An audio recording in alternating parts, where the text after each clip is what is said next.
हाय दोस्तों, आज आप लोग का 24 तारीख का करंट अफेयर है। चलिए बिना किसी देरी का हम लोग स्टार्ट करते हैं। हाल ही में लॉन्च पुस्तक बेटर नेवर स्टॉप्स का विमोचन किया। इसके लेखक कौन है? तो याद रखिएगा, ये श्याम श्रीनिवासन है। श्रीनिवासन अपनी पुस्तक बेटर नेवर स्टॉप लॉन्च किया। याद रखिए, यह किताब उनके जीवन के अनुभवों और बैंकिंग करियर के बारे में है।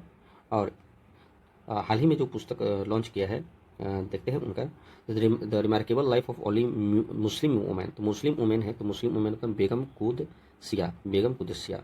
भारत दैट इज इंडिया मतलब Abhijit Jog. The 11th hour the quintet of stories Salman Rushdie. ठीक है। Kashmir in the line of fire Ranjan Mahajan. याद रखिए, Kashmir in the line of fire Ranjan Mahajan. और व्हेन इट ऑल बिगिन, ये कब स्टार्ट हुआ? तो राकेश मारिया मारने के बाद। सनातन संस्कृति अटल दृष्टि वासुदेव देवनानी। याद रखिए, नाम सनातन है, देवनानी लिखा है। और लॉन्च किया है CP Radhakrishnan. The great census hack आपका उर्जित पटेल लिखा है। आरबीआई फॉर्मर गवर्नर, प्रेजेंट अभी क्या है वो आईएमएफ के ईडी है। ठीक है। मोदी युग, तो मोदी युग, मोदी क्या है? महान है। महान कौन होता है? सिकंदर कुमार लिखा है। मोदी युग भारत एक आर्थिक सशक्तिकरण। माई ideal of nation first, my idea of nation first, तो उदय माहुरकर। तो my idea of nation first launch किया है नितिन गडकरी। महामना वाग्यम, ये पंडित मोहन मालवीय के लेखक और भाषणों का संग्रह है। सेकेंड एडिशन है आपका, लॉन्च किया है BP CP Radhakrishnan. In the serve of the nation reflection of the bureaucrats, मतलब प्रताप सिंह लिखा है। याद रखिएगा, सर्व मतलब क्या है कि नेशन को सर्व करना। तो नेशन को सर्व तभी करेगा जब आप प्रताप हैं। अनलाइकली पैराडाइज मतलब संजय राउत नेता है राज्यसभा के। ठीक है। और curious and classified Manoj Mukund Naravane. ठीक है। क्यूरियस और क्लासिफाइड आपका Manoj Mukund Naravane. Why the constitution matter D Y Chandrachud, ये बार बार आपको रिपीट कराते हैं। The bench the bar and the bizarre the lawful of the अवनेश, आपका तुषार मेहता है, भारत के सॉलिसिटर जनरल हैं। बुक आपका है, बुक ऑथर 2025 का हंगेरियन के निवासी ब्रिटिश ऑथर हैं डेविड सजले, फ्लैश के लिए बुकर अवार्ड मिला है। और इंटरनेशनल बुकर अवार्ड आपका Banu Mushtaq heart lamp of deep shopping. चलिए आगे बढ़ते। हाल ही में 2026 में आपका गोडई स्टोनूर नाइट मतलब स्टोनाइक अवार्ड मिला है। Who has been honoured with the 2026 गोडई स्टोनिक अवार्ड। तो ये आपका चंद्रयान 3 मिशन आपको अवार्ड मिला है। क्या है? इसरो के अंतरिक्ष विज्ञान क्षेत्र में बहुत बड़ा सम्मान मिला है। अमेरिका का एक संस्थान है, American Institute of Aeronautics and Astronautic ने इसरो को 2026 में गोडई एस्ट्रोनॉटिक्स पुरस्कार दिया। यह पुरस्कार 21 मई 2026 को एसेंट 2026 सम्मेलन में वाशिंगटन डीसी में मिला। यह पुरस्कार इसरो को किस लिए मिला? तो चंद्रयान 3 मिशन का शानदार सफलता। चंद्रयान 3 जो है 23 अगस्त 2023 को चंद्रमा और दक्षिणी ध्रुव के पास सफल सॉफ्ट लैंडिंग की थी। ऐसा करने वाला भारत का दुनिया का पहला देश है। साथ ही भारत चंद्रमा पर सफल लैंडिंग करने वाला दुनिया का चौथा देश है। ये आपको याद रखना है। गोडे एस्ट्रोनॉटिक्स पुरस्कार क्या है? यह अंतरिक्ष विज्ञान और रॉकेट तकनीकी क्षेत्र में बहुत प्रतिष्ठित पुरस्कार है। इसे आधुनिक रॉकेट विज्ञान के जनक रॉबर्ट हुड गोडर की याद में दिया जाता है। यह सम्मान उन वैज्ञानिक संस्थाओं को मिलता है जिन्हें अंतरिक्ष तकनीकी से बड़ी उपलब्धियां हासिल की। चलिए देखते हैं चंद्रयान 3 के बारे में अगर बात करें तो चंद्रयान 3 14 जुलाई को जो है चला था। और 23 अगस्त 2023 को आपका राष्ट्रीय अंतरिक्ष दिवस हम लोग मनाते हैं। इस पर यहाँ पर जो है वापस आया था। कहाँ से? तो सतीश धवन अंतरिक्ष केंद्र से। किस रॉकेट से? तो LV M3 M4। याद रखिए, चंद्रयान 3 है तो 3 से स्टार्ट होगा, 4 खत्म होगा। बाहुबली फ्लाइट बॉय नाम था। Lander Vikram LV। और याद रखिए रोवर प्रज्ञान RP। याद रखिए RP Singh, rover Pragyan. Project director PV Muthuvel. और C3, याद रखिए C3 के चंद्रमा पर जिस स्थान पर उतारा उसका नाम है शिव शक्ति। चंद्रयान 3 की बात करें तो 23 अगस्त 2023 को चंद्रयान 3 जो है दक्षिण ध्रुव के पास सॉफ्ट लैंडिंग किया। यह पहला ऐसा देश था जो दक्षिण ध्रुव के पास लैंडिंग हुआ था, याद रखिएगा। और चंद्रमा पर सफल लैंडिंग करने वाला दुनिया का चौथा देश है। इसरो की बात करें तो चलिए, आज इसरो है। इसरो 1969 का स्थापना हुआ था। और DRDO का याद रखिएगा, DRDO का 1958 में, हेडक्वार्टर बेंगलोर में है। चेयरमैन का V नारायणन 11वें नंबर के। Rocket man of India K Sivan. और मोटो क्या है? Space technology in the serve of human IAF international क्या है? IAF Indian air force. International astronautical federation world space award आपका S सोमनाथन जीता है। KPP नामबियर पुरस्कार ये देता है इसरो। ठीक है। जॉन एल कैक क्या है? स्वीगॉर्ड जूनियर आप पुरस्कार ये भी देता है, इसरो देता है। लीफ एरिसन पुरस्कार भी इसरो देता है। एवियन वीक लॉरेंस पुरस्कार भी इसरो देता है। C3 मिशन का विश्व अंतरिक्ष पुरस्कार भी क्या देता है? आपका इसरो देता है, या कह सकते हैं जीता है। लीफ एरिएशन John N Jack Swigert junior पुरस्कार। चलिए ठीक है। आगे बढ़ते हैं। लिखा हुआ हाल ही में जीआरएससी, याद रखिएगा जीआरएससी का फुल होता है garden reach ship building and engineering, ठीक है, ने भारतीय नौसेना के लिए अगली पीढ़ी के offshore patrol vessel INS Sanghamitra, याद रखिए आईएनएस संघमित्रा कहाँ लॉन्च किया, तो आपको याद रखना है आईएनएस संघमित्रा आपका ये जो है कोलकाता में लॉन्च किया। Garden reach ship builders and engineering ने 20 मई 2026, याद रखिएगा 20 मई 2026 को भारतीय नौसेना के लिए पहली अगली पीढ़ी की अपतटीय, याद रखिए अपतटीय गश्ती पोत जो है आईएनएस संघमित्रा यार्ड 3039 लॉन्च किया। यह 4 next generation offshore patrol vessel है आईएनएस संघमित्रा, याद रखिएगा इंपॉर्टेंट है। आईएनएस संघमित्रा एक बड़ा समुद्री क्या है जहाज है जिसे भारतीय नौसेना ने बनाया, इसे कोलकाता के स्थित जीआरएससी शिपयार्ड में। आईएनएस संघमित्रा क्या है, यह भारतीय नौसेना का एक आधुनिक गश्ती जहाज है, मतलब पेट्रोल शिप है जो समुद्र की रक्षा सुरक्षा और निगरानी के लिए काम करेगा। इस जहाज का नाम है सम्राट अशोक की पुत्री संघमित्रा का है, ठीक है। उनके तीसरी शताब्दी में श्रीलंका में जाकर बौद्ध धर्म का प्रचार किया था। जीआरएससी भारतीय नौसेना के ऐसे कुल 4 आधुनिक एनजीओपी बना रहा है। अगर भारत नौसेना में निर्मित पहला अगली पीढ़ी का अपतटीय गश्ती पोत अगर देते थे तो ये आपका सांची है, इसे गोवा से बनाया गया है सांची में, सांची नाम का है जो गोवा में बनाया गया है। पहला पोत जो है आपका संघमित्रा है और ये आपको कोलकाता द्वारा लॉन्च किया गया है। एनजीओवीपी का फुल फॉर्म क्या होता है, next generation offshore patrol vessels, ऐसे आधुनिक जो समुद्र की निगरानी करता है, सीमा सुरक्षा में मदद करता है, तस्करी और समुद्री अपराध में रोकता है, आपदा राहत और बचाव कार्यों के लिए रोकता है। कुल 11 एनजीओपी है, 7 जो है गोवा बनाया है और 4 जो है आपका कोलकाता बनाया है। हाल ही में भारत का पहला समर्पित कैबिनेट स्तरीय एआई विभाग का गठन हुआ, तो कहाँ हुआ, तो देखिए एआई विभाग का गठन हुआ मतलब आर्टिफिशियल इंटेलिजेंस आपका केरल में ही हो सकता है। केरल ने अब एआई को अलग ही एक बड़ा सरकारी विभाग बना दिया है, एक ऐसा विभाग जहाँ भारत का पहला राज्य बन गया है। पहले एआई से जुड़े काम सामान्य आईटी विभाग के अंदर में था, लेकिन अब केरल सरकार में एआई का इतना महत्वपूर्ण माना गया कि उसके लिए अलग विभाग बना दिया है। इस विभाग की जिम्मेदारी क्या है, तो पीके कन्होलीकुट्टी को यह नया एआई विभाग दिया गया है। उसके पास आईटी उद्योग और स्टार्टअप आदि विभाग भी है। सरकार ऐसा क्या कर रही है, सरकार चाहते हैं नई टेक्नोलॉजी का रोजगार बढ़े, स्टार्टअप कंपनियां आए, सरकारी काम तेजी से हो, एआई का उपयोग जनता की सेवाओं में हो। केरल के बाद अब तमिलनाडु भी ऐसा है जहां दूसरा राज्य बन गया है। केरल के बाद अब तमिलनाडु भी दूसरा राज्य बन गया है। कैपिटल की बात करें तो तिरुवनंतपुरम, सीएम आपका क्या है पिनराई विजयन और गवर्नर आपका आरिफ मोहम्मद खान। केरल जो है मसालों का बाग कहा जाता है। सबरीमाला टेम्पल आपका केरल में, कथकली आपका मोहिनी एटम डांस ये सब केरल में किया जाता है। केरल का तट जो है मलाबार तट बोला जाता है और silent valley national park, Periyar national park, आप एरवीकुलम नेशनल पार्क और इडुक्की डैम आपका पारकियर नदी पर है। लोकसभा की बात करें तो टोटल 20 लोकसभा सीट है, राज्यसभा 9 है और 140 विधानसभा सीट है। सीएम आपका ये आपको पता है अभी नया जो है तिरुवंत वीडी सतीशन आपका नया सीएम बन गया है। गवर्नर राजेंद्र विजेंद्र अर्लेकर, ठीक है, ये आपका ये पुराना है, ठीक है। चलिए राज्य के पशु बात करें, हाथी है, पक्षी ग्रेट हॉर्नबिल, पुष्प कोनिकोना, वृक्ष नारियल, फल कटहल, मछली ग्रीन कोम्बिया। इडुक्की पेरियर क्लासिकल कथकली महीना जस्ट डिस्कस किए थे। क्लासिकल लैंग्वेज मलयालम है। ओणम त्रिशूल पूनम, अट्टू पोंगल, मकुरविल्लू, विशु, पहला अंतर्राष्ट्रीय समुद्री तट महोत्सव भी यही हुआ है। केरल में जो नया त्यौहार मनाया जाता है आपका नया साल में तो उसको विशु बोला जाता है। केरल जो है याद रखिएगा केरल समुद्री तट पर मालाबार तट पर है। तमिलनाडु समुद्री तट को कोरोमंडल तट कहा जाता है। केरल मसालों का बाग है। सबरीमाला टेम्पल केरल में है। Silent valley national park Kerala में, पेरियल नेशनल पार्क, एरुविकुलम और फिर अनामुडी, ये सब आपका। हाल ही में अभी केंद्र मंत्रिमंडल ने केरल का नाम बल्कि केरलम कर दिया है और याद रखिए ये अनुच्छेद 3 में बदलाव हुआ है, ये याद रखिएगा। केरल सरकार ने टाइडल फ्लडिंग के कारण तटीय इलाकों में आने वाली बाढ़ को राज्य की विशिष्ट आपदा घोषित किया है। भारत की पहली व्यापक ग्राफीन नीति को मंजूरी देने वाला आपका क्या है, केरल है। और कॉम्प्रिहेंसिव अर्बन पॉलिसी का ड्राफ्ट तैयार करने वाला और उसे मंजूरी देने वाला भारत का पहला राज्य आपका केरल है, याद रखिएगा। कॉम्प्रिहेंसिव अर्बन पॉलिसी केरल क्या है, सरकार का स्वास्थ्य सेवा को आसान और डिजिटल बनाने के लिए me health mobile app application launch किया। अभी क्या है, केरल सरकार ने राज्य की महिलाओं के लिए स्त्री सुरक्षा योजना जारी किया। और याद रखिए महिलाओं की रात में सुरक्षा के लिए निर्भया निशा भी आपका केरल ने स्टार्ट किया। और केरल राज्य पहली दृष्टिबाधित मतलब बाइंड महिला न्यायाधीश बनी, उसका नाम है थान्या नाथन सी। और 79 इस बार संतोष ट्रॉफी है, इस बार सर्विसेज जो है जीता 8 टाइटल केरल को हरा के। और याद रखिए IOS सागर में इंडियन ओशियन शिप सागर पहला जो है आपका एक समुद्री पहल है। अभी इसका दूसरा संस्करण आपका हुआ है जो कि कोची के दक्षिणी नौसेना कमान के प्रशिक्षण केंद्र में। सागर का फुल फॉर्म है security and growth for all the region, ठीक है। केरल का तटीय शहर कोची है और याद रखिए अरब की सागर की रानी कहा जाता है।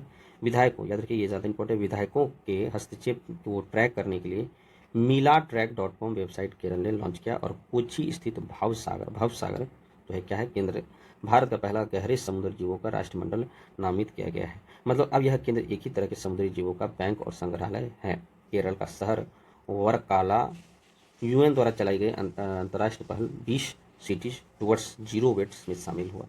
20 सिटीज टुवर्ड्स जीरो वेस्ट आपका वर्काला शहर। और एन अलीम यूसुफ केरल के रहने वाले हैं, वर्ल्ड वाइड पठन WWF की तरफ से नेशनल अवार्ड मिला। चलिए आगे बढ़ते हैं। हाल ही में फसलों के लिए दुनिया का पहला AI आधारित gene editor plant opens CRISPR1 किसने लॉन्च किया? Who has developed as the direct plant open CSII who has developed the world first AI based gene editor of the crop. तो ये आपका क्या है, याद रखिएगा, ये सेंटर केंद्र चावल अनुसंधान संस्थान आपका central rice institute Orissa. Indian council of agriculture research और सेंट्रल राइस रिसर्च इंस्टीट्यूट ने वैज्ञानिक की एक नई तकनीक बनाई जिसका नाम है प्लांट ओपन CRISPR1। यह तकनीक क्या है, यह पौधे में DNA के बहुत सटीक तरीके से बदलने वाला स्मार्ट टूल है। पहले वैज्ञानिकों ने जीन एडिटिंग के लिए कुछ खास बैक्टीरिया वाला प्रोटीन पर निर्भर रहना पड़ता था, लेकिन अब जो है AI खुद जो है बेहतर डिजाइन तैयार कर रही है। जीन एडिटिंग क्या है? जीन एडिटिंग का मतलब है कि पौधे में DNA में छोटी छोटी जरूरी बदलाव करना।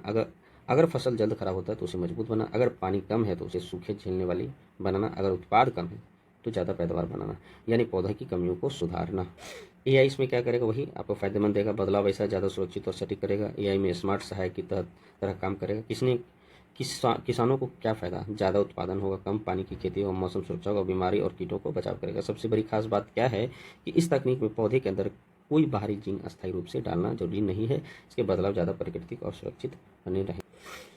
ICAR की बात करें, Indian council of agriculture research, भारतीय कृषि अनुसंधान परिषद, 16 जुलाई 1929 हेडक्वार्टर नई दिल्ली, डायरेक्टर आपका मंगी लाल जाट है। 16 जुलाई 1929 को इसका स्थापना हुआ था। अभी ICAR बोला है, ICAR जो है भारतीय कृषि अनुसंधान से एक डिजिटल जलवायु एटलस लॉन्च किया है, नाम है ACASA आकाशा। ICAR ने इसे बीसा, याद रखिए, बुरलुंग इंस्टीट्यूट ऑफ साउथ एशिया सहयोग से लॉन्च किया। बीसा क्या है? एक इंटरनेशनल नॉन प्रॉफिट ऑर्गेनाइजेशन है। Indian council of medical research और इंडियन काउंसिल ऑफ एग्रीकल्चर ने खेती को स्वास्थ्य एक साथ जोड़ने के लिए सेहत मिशन आपका लॉन्च किया है। याद रखिए, Indian council of agriculture research, ठीक है, ये आपका सेंट्रल राइस रिसर्च इंस्टीट्यूट। आगे बढ़ते हैं। हाल ही में IIT कानपुर के डायरेक्टर जनरल मनिंदर अग्रवाल को किस देश के योगदान के लिए प्रतिष्ठित लंदन रॉयल सोसाइटी का फेलो बनाया गया? तो याद रखिएगा, उनको सैद्धांतिक कंप्यूटर और विज्ञान के गणित के लिए। मनिंदर अग्रवाल जो है गणित और कंप्यूटर विज्ञान के क्षेत्र में शानदार काम करने के लिए रॉयल सोसाइटी प्रतिष्ठित फेलो चुना गया। उन्होंने एक बहुत महत्वपूर्ण गणित तरीका बनाया जिसे AKS प्राइमलिटी कहते हैं। यह तरीका क्या है? कंप्यूटर में जल्द पता लगाने का मदद करता है कि कोई संख्या अभाज्य संख्या है या नहीं। Fellow of the royal society दुनिया का बहुत बड़ा वैज्ञानिक सम्मान है। रॉयल सोसाइटी का स्थापना 1660 में हुआ था। पहले इस संस्थान को आइजैक न्यूटन, अल्बर्ट आइंस्टाइन और चार्ल्स डार्विन जैसे महान वैज्ञानिक जुड़े हैं। प्रोफेसर मनिंदर अग्रवाल जो है IIT कानपुर के निदेशक और एक विश्व प्रसिद्ध कंप्यूटर वैज्ञानिक हैं। 2013 में इनको पद्मश्री मिला है और शांति स्वरूप भटनागर विज्ञान और प्रौद्योगिकी के लिए 2003 में इनको प्राइज मिला है। अरुंधति राय की बात करें तो वो मदर्स मेरी कैंप 2 के लिए उनको ऑटोग्राफी श्रेणी में 2025 में national book critics circle award से सम्मानित किया गया। 2026 में लता दीनानाथ पुरस्कार आपको कैलाश सत्यार्थी पाए हैं और 2026 में आपका विटली अवार्ड जो है ग्रीन अवार्ड आपका परवीन शेख और बरखा सुब्बा को मिला है। आंध्र प्रदेश के CM एन चंद्रबाबू नायडू की बात करें तो business reforms of the year 2025 से नवाजा गया है। ब्रेक थ्रू प्राइज 2026 जो है किस भारतीय को मिला? तो याद रखिए, डॉक्टर अतनु नाथ आसाम के हैं, फंडामेंटल फिजिक्स में। और ब्रेक थ्रू प्राइज इसे ऑस्कर ऑफ द साइंस भी कहा जाता है। ये ब्रेक थ्रू प्राइज को ऑस्कर ऑफ द साइंस ना कि फिजिक्स। याद रखिए, ग्लोबल ग्रीन आइकन जो है ब्रिटिश संसद में ग्लोबल ग्रीन आइकन पुरस्कार से सम्मानित किया J संतोष कुमार को। दूसरा बात है यूनेस्को और गिलार्मो कानो वर्ल्ड प्रेस फ्रीडम प्राइज 2026 सूडानी पत्रकार सिंडिकेट। और पुलित्जर पुरस्कार 2026 आनंद RK और सुपर्णा शर्मा को मिला है। याद रखें, पुलित्जर पुरस्कार 2026 बहुत इंपॉर्टेंट है, आनंद RK सुपर्णा शर्मा। डॉक्टर श्रीनिवासन राय को हैदराबाद में साल 2024-25 के लिए प्रोफेसर MS स्वामीनाथन पुरस्कार से सम्मान। याद रखें, श्रीनिवासन स्वामीनाथन। मिस इंडिया जो है 2026 का 61वां भुवनेश्वर में हुआ है। ये बनी है साध्वी सैल, गोवा की रहने वाली है। और मिस इंडिया 2026 का संस्करण था 61वां। स्वीडन ने PM मोदी को अपनी सर्वोच्च सम्मान royal order of the polar star commander grand cross से सम्मानित किया गया। नॉर्वे ने PM मोदी को उनके सर्वोच्च सम्मान grand cross of the royal Norwegian order of the merit में से सम्मानित किया गया। याद रखिएगा, PM मोदी को उनके सर्वोच्च सम्मान grand cross of the Norwegian, Norway का दिया गया था प्राइज। फूड एग्रीकल्चर ऑर्गेनाइजेशन ने प्रधानमंत्री नरेंद्र मोदी को सबसे बड़ा सम्मान एग्री गोल्ड मेडल 2026 से कहते हैं। एग्री मतलब फूड, फूड ऐसे करके ट्रिक से याद रखेगा। आगे बढ़ते हैं। हाल ही में वीर पासी का प्रतिमा का अनावरण किया, तो ये कहाँ हुआ? उत्तर प्रदेश। हाल ही में जो है राहुल गांधी ने संसदीय क्षेत्र उनका है रायबरेली में लुघाबारी गांव में पासी समाज के महानायक वीर पासी का प्रतिमा का अनावरण किया। वीर पासी जो है 19वीं शताब्दी में एक वीर स्वतंत्रता सेनानी थे, जिनका जन्म 11 नवंबर 1835 को रायबरेली जिले के लोधवारी गांव में हुआ था। वे शंकरपुर रियासत के शासक राणा बेनी माधव बख्श सिंह के विश्वसनीय सेनापति और सहयोगी थे। 1857 के विद्रोह में वीर पासी का 1857 में प्रथम स्वतंत्रता संग्राम में अंग्रेजों के विरुद्ध संघर्ष किया था। लोक कथाओं के अनुसार जब अंग्रेज ने राणा बैनी माधव बख्श को बंदी बना लिया था, तब वीर पासी ने अद्भुत साहस दिखाते हुए उन्हें जेल से मुक्त किया। इसलिए उन्हें 1857 को भूले बिसरे नायकों में गिना जाता है। और राहुल गांधी की बात करें तो ने वीर पासी को शौर्य और संघर्ष का प्रतीक बताया। पोट्टी श्रीरामुलु को 58 feet Pratima statue of sacrifice कहा स्थापित किया, तो अमरावती के उनके 58 दिन के भूख हड़ताल के कारण 1953 में आंध्र प्रदेश का गठन हुआ। और उन्हीं के उपलक्ष्य में जो है उनका पोट्टी श्री मल्लू जो है याद रखें 58 दिन के जो है क्या बोलते हैं भूख और प्यास से 58 दिन के बाद उनकी मृत्यु हो गई थी, वो हड़ताल किए थे।